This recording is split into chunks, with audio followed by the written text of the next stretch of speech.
நதி அது கடல் சென்று சேர்வது காலவிதி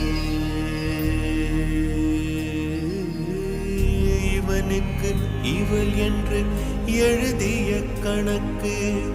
கணக்குகள் புரியாமல் கனவுக்குள் வழக்கு